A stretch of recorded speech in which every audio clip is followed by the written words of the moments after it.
Hoy con Juan Rada.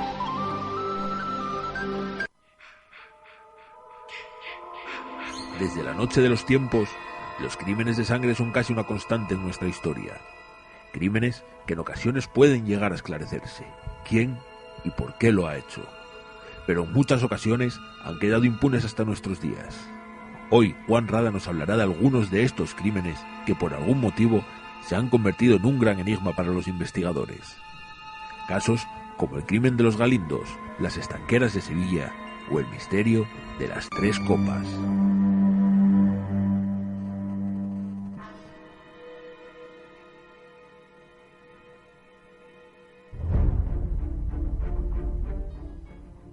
Pues bien, amigos, tras este audio, espero que nuestro invitado haya escuchado bien, le doy la bienvenida una vez más aquí, a Tiempo Cero, estimado don Juan Rada. Muy buenas y misteriosas noches, amigo. Hola, buenas y misteriosas noches. Un placer tenerte nuevamente aquí, porque decir a la gente que no escuchó aquel estupendo programa que realizamos de los símbolos de los vagabundos, pues que Juan Rada es licenciado en periodismo, es decir, periodista, un periodista muy peculiar, ya que es especializado, por decirlo de alguna manera, un poco en esa prensa negra, ¿no? En estos temas criminológicos, ¿no? Como los que hoy trataremos aquí en Tiempo Cero. Don Juan, bueno, te iba a llamar don Juan, pero no te llamo don Juan, que me recuerdas a un cura que conocemos, Alba y yo, entonces te llamo Juan a secas. Pues Juan, como mencionaba ese audio que escuchábamos, crímenes ha habido, yo creo, desde siempre, ¿no? Pero muchos de ellos, por alguna manera, por algún motivo, y con esto no quiero decir que la inteligencia de los investigadores haya mermado, sino que la de los criminales, yo creo que están un poco más resalviados, pues han quedado sin resolver, ¿no? En los últimos tiempos. ¿Por qué? Hombre, dicen que no existe el crimen perfecto.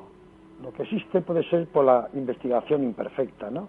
Que muchas veces, pues quizá por la falta de relación entre el asesino y la víctima, quizá porque se ha intoxicado un poco el escenario del crimen, ¿no? Se ha contaminado, quizá por una deficiente instrucción sumarial de autoridades, digamos, de Guardia Civil, policía, juez, en fin, porque ha habido algunos fallos, pues han permitido que el criminal haya huido de la justicia, ¿no? Entonces dicen, sí, crimen perfecto no, es simplemente un crimen que ha quedado por ahí abierto, sin aclarar, y que en efecto hay algunos que el asesino muere y se lleva a la tumba su secreto. Ajá.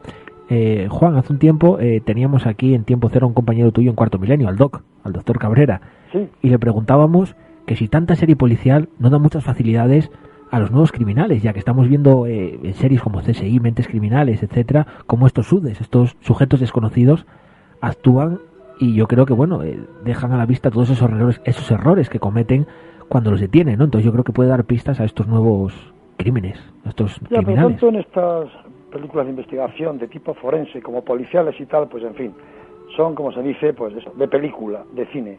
Hay una gran diferencia entre lo que se ve en la pantalla y la realidad, o sea, siempre no es tan sencillo.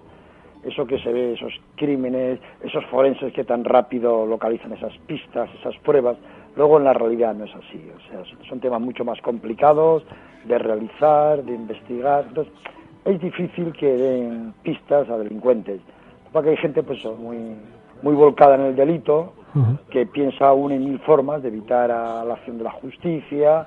Cada vez el crimen se va evolucionando, se va sofisticando, existen nuevas formas de matar, de crearse coartadas, y eso hace que el delito vaya increciendo, por muy buena que sea la actividad de los agentes policiales y de la justicia, para proteger a las víctimas. Hoy, Juan, hablaremos aquí de varios crímenes, a ver si nos da tiempo, porque tienes que presentarnos también tu libro, y hablaremos de crímenes, sobre todo crímenes antiguos, ¿no? Crímenes que incluso ya prescribieron.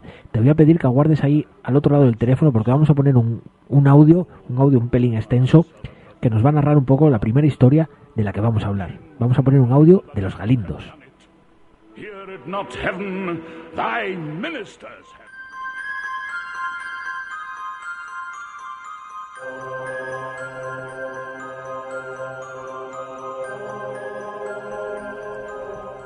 Son las 4:00 de la tarde del 22 de julio de 1975.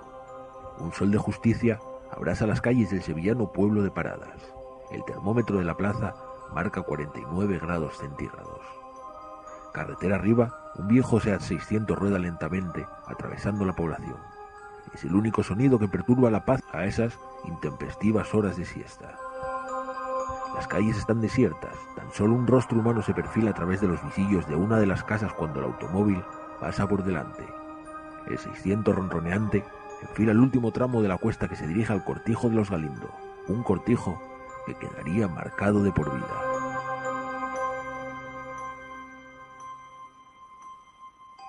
Antonio Fenet, de 36 años, bracero eventual, ha terminado su jornada en el olivar y se dirige hacia el cortijo. Con el sombrero de paja calado hasta las orejas y el azadón al hombro, aspira una calada de celtas que sujetan la mano derecha. Son las 4:30 de la tarde cuando Antonio atraviesa un sembrado de girasoles y un fuerte tufo quemado le golpea la nariz. Efectivamente, una gran humareda sale del cortijo de los Galindos. Antonio Fenet dirige sus pasos con rapidez hacia el lugar del fuego, cuyas llamaradas se elevan ya entre los árboles. Ahora el olor se percibe con nitidez, un fuerte olor a gasoil mezclado con otro no reconocible, desagradable, muy desagradable, provoca las ganas de vomitar del bracero. Por los alrededores no se ve ni un alma. Antonio Fenet comienza a gritar, desesperado, pero nadie le escucha. Así pasa unos minutos hasta que afónico ya intenta aproximarse lo más que puede, pero el calor y el humo se lo impiden. Ansioso, trata de hacer algo, pero no sabe qué. Entonces, allá a lo lejos, vislumbra unas sombras que se mueven y da la impresión que se acercan. Es un grupo de peones que desde las fincas colindantes han visto la espesa humareda, anuncio de incendio, y corren a ofrecer su ayuda. Antonio agita las manos nervioso al mismo tiempo que sale en busca de estos hombres. El reloj de la iglesia de Paradas da el primer cuarto de las 5 de la tarde. Justo en ese preciso instante, Antonio Fenet y otro bracero, Antonio Escobar, entran en el cuartelillo de la Guardia Civil casi sin aliento, tras la veloz carrera que traen desde el cortijo de los Galindo. Mientras los dos braceros, Antonio Fenet y Antonio Escobar, dan el aviso de incendio en el cuartelillo de la Guardia Civil del pueblo sevillano de Paradas, los peones que trabajan los olivares del Marqués de Grañina, de nombre Gonzalo Fernández de Córdoba y Topete, propietario del cortijo de los Galindos, descubren en medio del fuego que han conseguido sofocar, en uno de los laterales del cobertizo, 2 cadáveres calcinados. Pues ahí teníamos ese audio, un audio que hemos cortado porque era muy extenso por no tener mucho tiempo esperando a nuestro invitado de hoy. Juan, no sé si has podido escucharlo bien. Sí, describe perfectamente lo que pasó cuando se creó la alerta y aparecieron aquellos 5 cadáveres muertos violentamente y que persiste el misterio a día de hoy. Claro, hace poco se veía, pudimos ver todos en tu programa, en Cuarto Milenio, cómo encabezaba el programa Iker, ¿no? Con ese mensaje, ¿no?, que alguien escribió que ponía: aquí murieron 5. Sí, de ahí sigue. Es muy curioso, ¿no? Porque allá, en Paradas, todavía se masca el temor. Allí el tiempo está detenido. La masacre permanece viva en la memoria colectiva. El recelo, la sospecha y el miedo transformaron a la población. Hay quien conoce la verdad, pero no se atreve a contarla. Es un drama sumido en la oscuridad.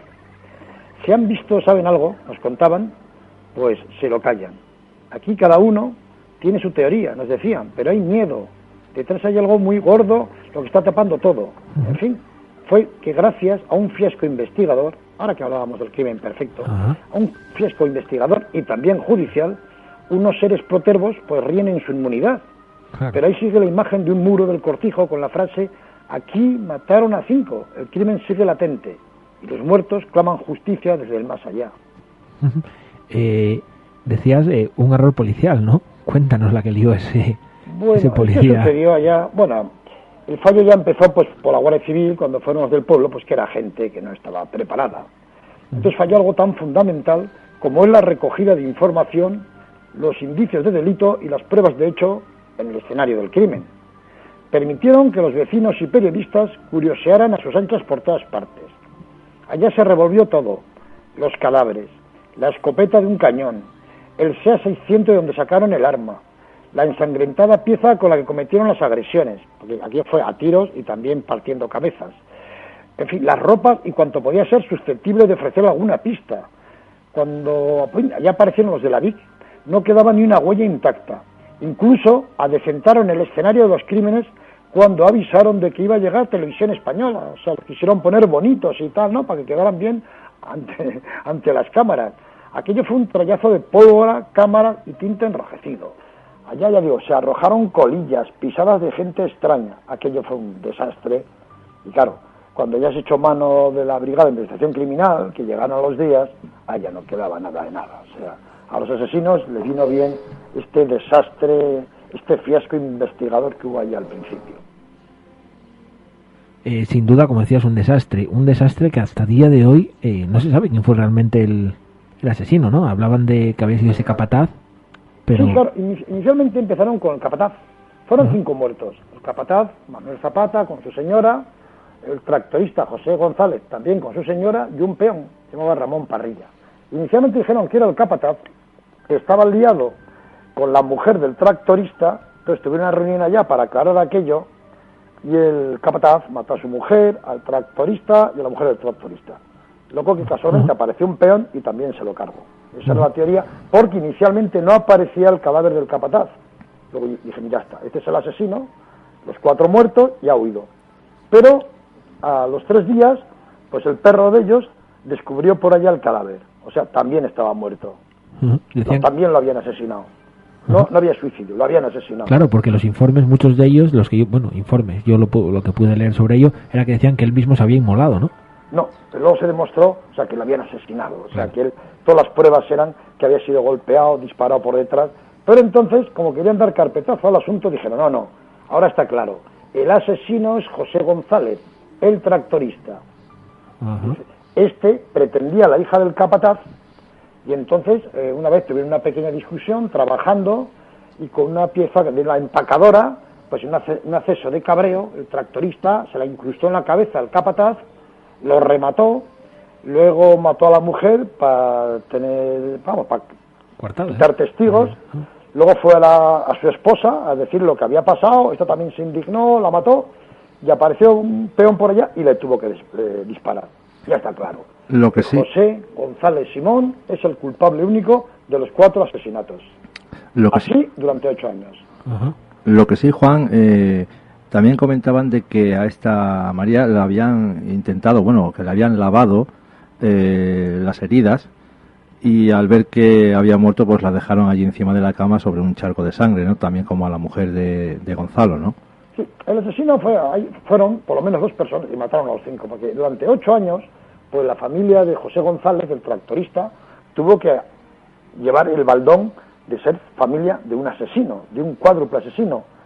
Pero el eminente forense Luis Frontela, de Granada, demostró que también era víctima, porque dijo que tenía un golpe en la cabeza, casi mortal, después le habían cortado los brazos y las piernas, y después lo habían quemado.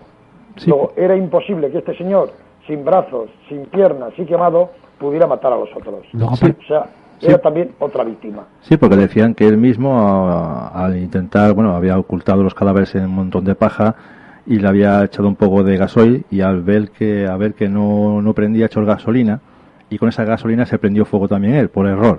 Pero claro, el golpe casi mortal lo tenía por la parte de atrás de la cabeza. Exactamente, lo habían matado de forma violenta también. Lo habían matado. Y, es como estos suicidios que suele ser de un disparo por la espalda a 6 metros, ¿no?, del propio autor, o sea, de brazo demasiado largo, ¿no? Entonces se demostró que él también era otra víctima. Entonces, ahí se han quedado. Los jueces y tal dijeron, en fin, no quisieron a veces por la investigación de ciertos forenses, como Luis Frontela, que ha intervenido en casos muy importantes, como las niñas de Alcácer y demás, pues claro, obtiene soluciones que no son muy del grado de la investigación oficial, ¿no? Pero lo cierto era que los 5 fueron muertos.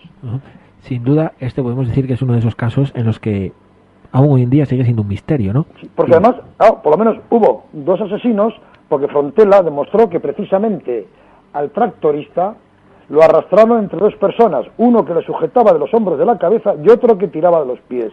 O sea, se sabe que por lo menos hubo 2 asesinos. Claro, porque Gonzalo era muy pequeño y la verdad que no tenía suficiente fuerza como para arrastrar ese cuerpo. Claro, y además el suyo, el del tractorista, lo arrastraron, o sea, antes de pegarle fuego. Claro, se habló de muchas teorías ahí.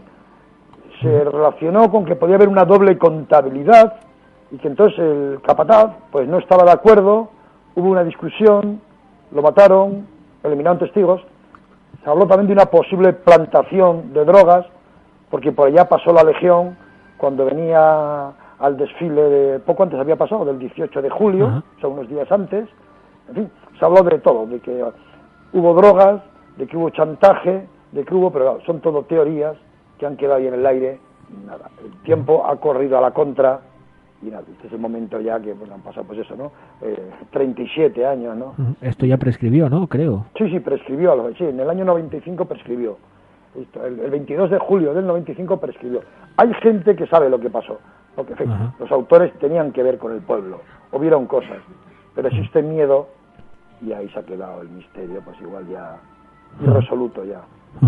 Sí, señor, uno de los crímenes yo creo más apasionantes, ¿no? En cuanto, bueno, al en el caso al titulamos desconcierto. precisamente a toda plana, se veía el cortijo, debajo los rostros a 5 víctimas, y titulamos otra página, Horror en el cortijo. Precisamente esa portada, ese ejemplar entero, pues lo reproducimos íntegro a su tamaño en mi libro 60 aniversario del caso, De eso para que la gente vea esas caras, claro, esos rostros, algo que ahora no pasa, porque ahora aunque se contienen tapa. a un señor, como mucho iniciales ponen.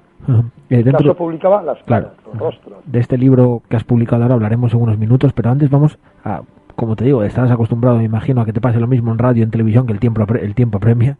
Entonces vamos a repasar otro de esos casos que son catalogados como casos misteriosos, ¿no? Vamos a escuchar un audio, este es un poco más cortito, Juan, y vamos con otro caso.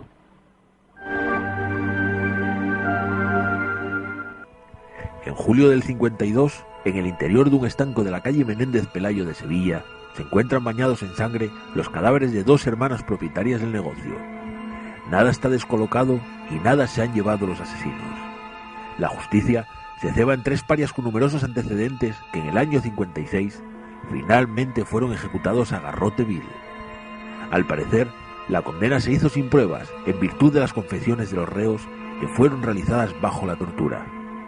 ¿Qué hay de extraño en este caso? ¿Quién cometió realmente estos asesinatos? Hoy, Juan Rada nos desvelará algún misterio que aún no conocemos.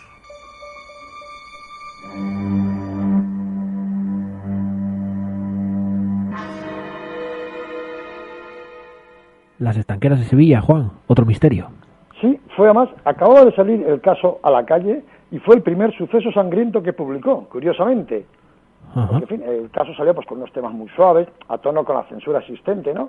Pero claro, llegó el verano y sus páginas se tuvieron que teñir de rojo por este crimen brutal de las hermanas Matilde y Encarnación Silva, de 79 y 82 años, que fueron acuchilladas. 29 tajos les metieron. La justicia, la autoridad gubernativa, pues quería que se resolviera porque había una gran indignación en la ciudad de La Giralda. Y pronto trincaron a 3 mangutas, Juan Vázquez Pérez, Antonio Pérez Gómez, que huían en un tren para Madrid para alistarse a la Legión porque eran sospechosos. Y el tercero, Carlos Bueno, el Tarta, estaba escondido en un pajar, pegaron fuego y se entregó. En teoría eran los culpables.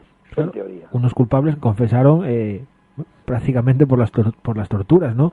Yo creo que después de estas torturas no les quedaba más remedio. Confesaron todo, pero fue muy curioso, porque las versiones de los 3 eran diferentes, por no decir antagónicas, y estaban escritas de una forma magistral.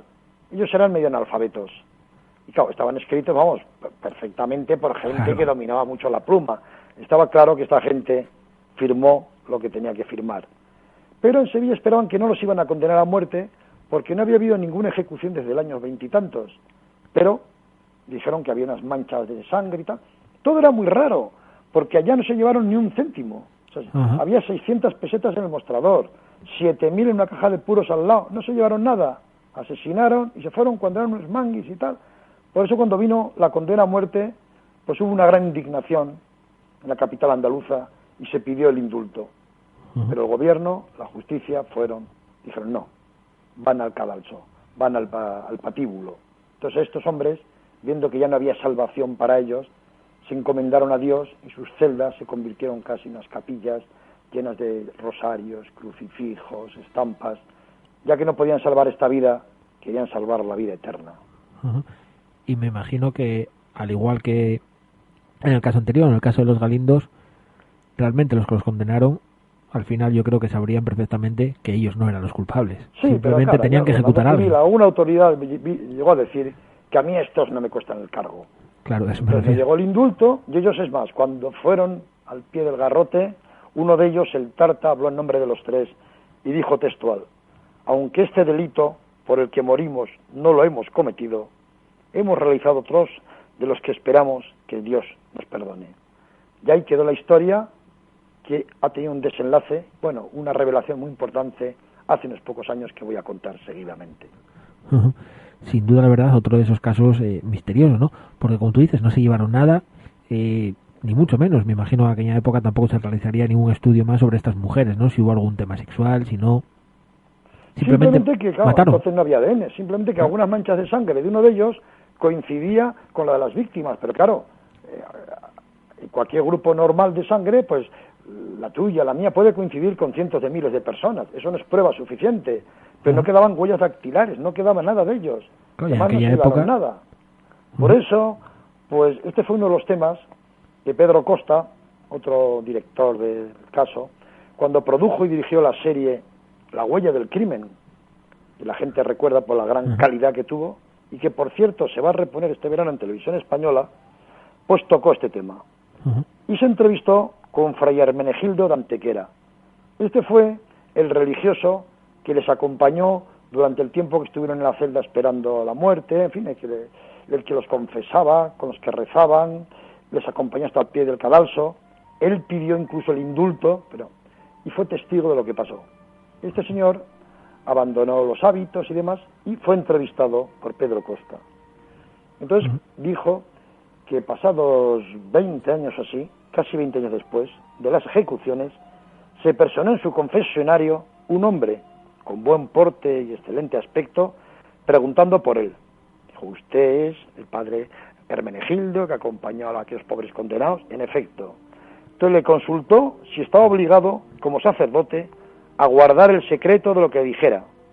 Tras que éste asintiera, el recién llegado pronunció unas impactantes palabras. Dijo: padre, no puedo soportarlo más.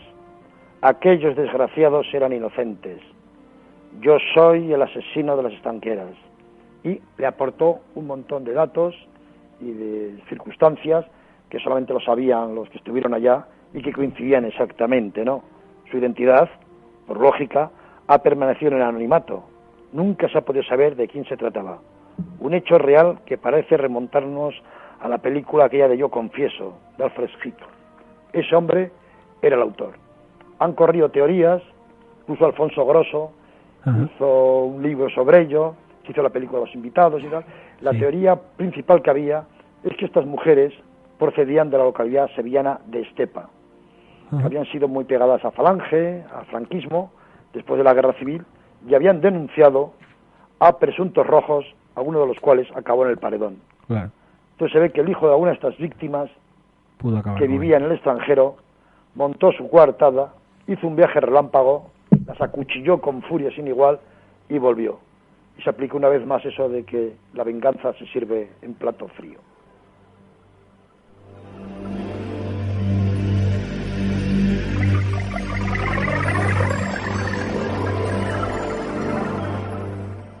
Pues bien, pasamos de caso insólito, de asesinato insólito, nos vamos con otro. El audio que vamos a poneros ahora es para mí de los más impresionantes, los crímenes más impresionantes, absurdos y con más misterio de los que pudimos hacernos eco.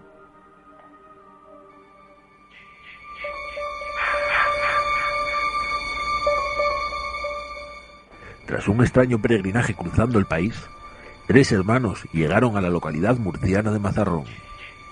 Buscaban un lugar especial y esta playa, la playa de Mazarrón, les pareció el lugar adecuado. Días después, 2 de ellos aparecieron muertos tendidos en la arena. Pero un detalle desconcertó a los investigadores.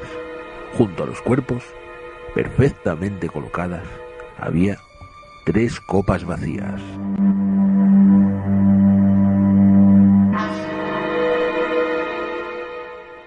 El misterio de las 3 copas, Juan. Sí, fue un caso curioso. También fue al poco tiempo de que echara a andar el caso, porque fue, en el año... Esto pasó el 15 de enero del 56. Y entonces, pues el tema apareció de que el caso publicó las caras de las 3 víctimas y unos pescadores buscando allá. era Mazarrón, el suceso del año, pero y un titular. ¿Por qué fueron a la playa desierta? Entonces Fernando Fernán Gómez, en el Café Gijón, estaba con otros contertulios, entre ellos Berlanga, y cruzaron una apuesta a ver quién acertaba con la solución de este caso. Precisamente de esa apuesta, de ese tema, surgió la película El extraño viaje, dirigida por Fernando Fernán Gómez y con guión de Berlanga, que se ha denominado la película maldita del cine español, porque durante 6 años, no se permitió su estreno, porque a través de este crimen, de esta historia, de estas teorías, todo esto sin aclarar, pues aprovechaba para dar un varapalo, para criticar un poco a la sociedad que había entonces. ¿Qué había ocurrido?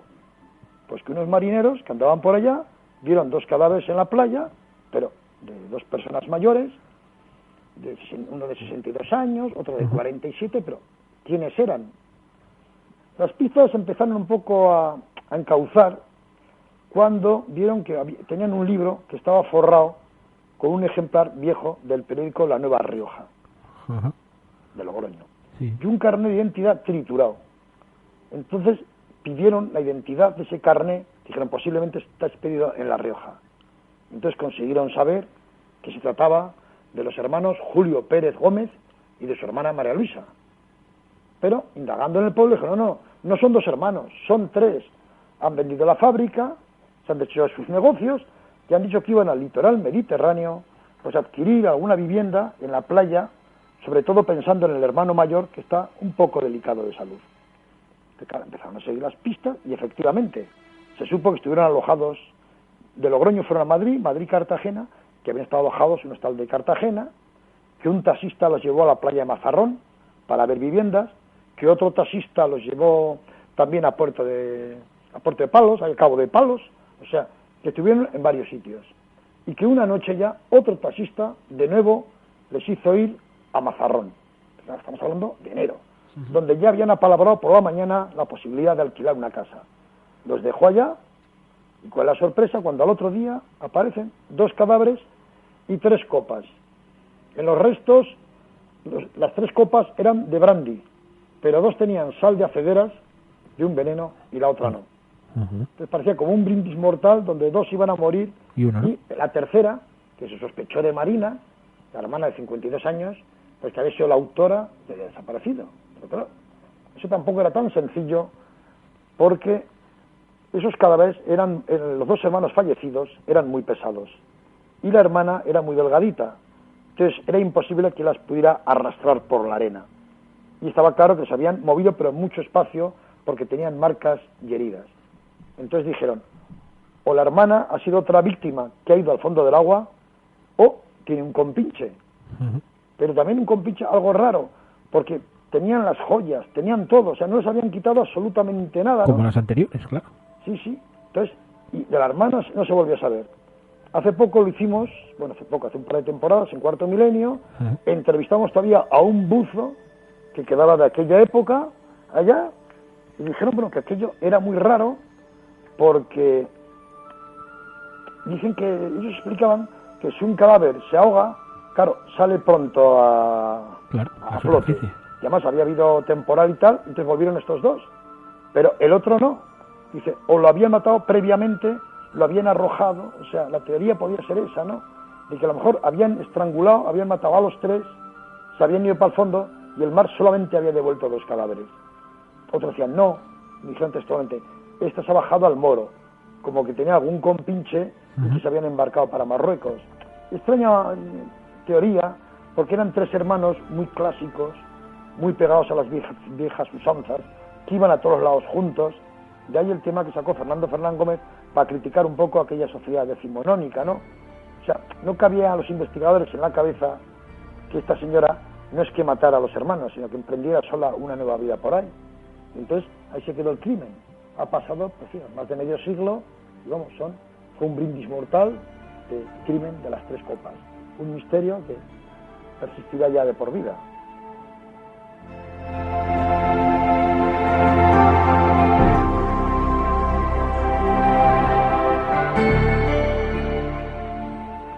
Todos estos crímenes sin resolver, crímenes que incluso ya han prescrito, como nos vienes diciendo a lo largo del programa de hoy, Juan, están todos recopilados, o se publicaron en su día en un diario, yo creo de los más prestigiosos que hubo entonces en cuanto a este tipo de prensa negra y demás, y yo creo referente para mucha gente que nos gusta este mundo del misterio y del insólito, y para muchos incluso que no lo conocimos como yo en su tirada, pero que sin duda, gracias a ese libro que tú has sacado o que vas a sacar, podremos disfrutar de ello la gente de mi época y saber un poco más de este diario, ¿no? Del diario El Caso.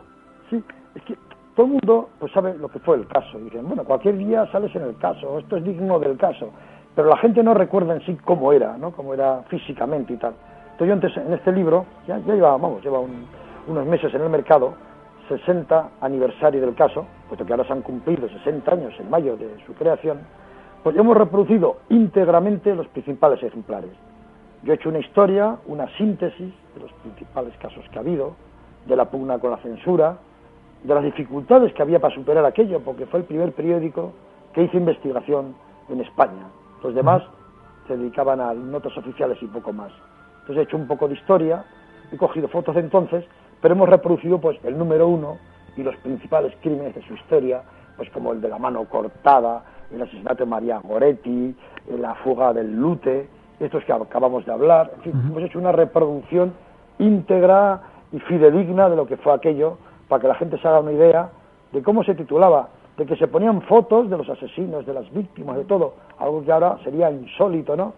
Para que se vea cómo fueron las primeras noticias de ovnis que se publicaron en España, de sectas, de timos, de todo esto, se daban ahí. Timos que entonces extrañaban, pero que siguen todavía en vigor, ¿no? La estampita, el tocomocho, o sea, y también la publicidad, los consultorios que había, no sentimentales como ahora, sino consultorios pues de ayuda en aquella época de gran emigración rural a las ciudades, de engaños, de abusos, en fin, ver un poco cómo era la labor informativa del caso, pero también la labor social. Hemos hecho un poco, pues eso, un libro facsimilar para que la gente pues pueda recrearse un poco, los mayores pues para, no sé, rejuvenecerse un poco viendo estas historias, ¿no? Y los jóvenes pues para que vean cómo era el tiempo en que vivieron sus mayores. Sí, desde luego yo te lo agradezco que hayas publicado este libro, porque tanto Salvador como yo, bueno, Salvador no sé si conocería el caso, alguna de sus últimas, de su última época del caso, pero yo sin duda no lo llegué a conocer, pero estoy constantemente buscando información sobre el caso, sobre casos antiguos que investigar hoy en día, hacernos eco de él y sacarlos en la radio. Entonces me da mucha envidia a la gente que aún nos hemos topado con varias personas que nos dijeron, no, yo tengo la colección entera del caso aún en casa. Entonces a mí me da una envidia tremenda, Juan. Sí, es muy interesante, todo lo recopilaba, porque eran crímenes, imágenes a página entera, ¿no? Con dibujos, con reconstrucciones. Y con fotos. Entonces, era un poco la continuación de los folletines de principios de siglo, de aquellos que decía, continuará, para enganchar a la gente semana a semana, pero basado en hechos reales. Y donde además las principales firmas del periodismo, pues han escrito ahí. Y además, el caso fue precisamente una creación, una idea genial de un periodista genial de Asturias, como es Eugenio Suárez, que a sus 93 años sigue ya al pie del cañón. Precisamente hace 8 días, en la Nueva España, publicaba una página entera sobre este 60 aniversario del caso, ¿no? De cómo tuvo que luchar para poder sacar a la calle, del trato que tenía que tener con policía, con jueces y tal, para que le dejaran publicar cosas. En fin, basándose siempre en que el criminal nunca gana y que la justicia, la policía eran los buenos. Pero en fin, es una historia hecha, pues obra, ya digo, de un periodista genial asturiano que dotó a este país del primer periódico que hizo investigación a fondo, trabajada, auténtica y veraz. Pues Juan Rada, periodista y gran amante de los misterios y de la criminología, muchísimas gracias por estar una vez más aquí, ya como habíamos dicho al principio de tu intervención, ya que nos habías deleitado aquella otra vez con estos códigos de los vagabundos, y ya sabes que esta es tu casa aquí en Asturias, y que sin duda pronto hablaremos de nuevos misterios, de nuevos crímenes y de este mundo en el que tú te mueves, que nos resulta apasionante de veras, y darte las gracias como generación, como mi generación, por haber sacado este libro con estos casos, el caso, nunca mejor dicho, para que sepamos lo que eran las investigaciones entonces y sobre todo porque ilustra perfectamente lo que era antiguamente la investigación criminológica. Muchas gracias, Juan. Nada, buenas noches a todos. Muchas gracias y esperamos vernos pronto nuevamente. Hasta pronto, eso es. Hasta pronto, amigo.